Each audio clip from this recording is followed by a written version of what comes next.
Neville Goddard quote of the day. He says, "Your present level of consciousness will only be transcended as you drop the present state and rise to a higher level. You rise to a higher level of consciousness by taking your attention away from your present limitations and placing it upon that which you desire to be."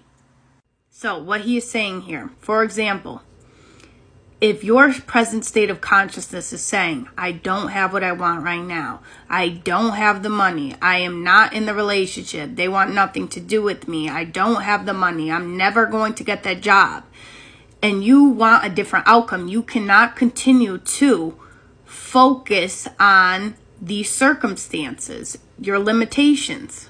What you must do is shift into a different state where you are experiencing your desire right now. So if you have what you want right now, what would you be thinking? You are just changing your thoughts to align with the reality where you are experiencing what you want right now. And then once you continue to stay in this state and live from the end in the knowing that what you desire is yours and you are that version experiencing what you want, then you will see that your 3D reality will shift. Follow me for more tips.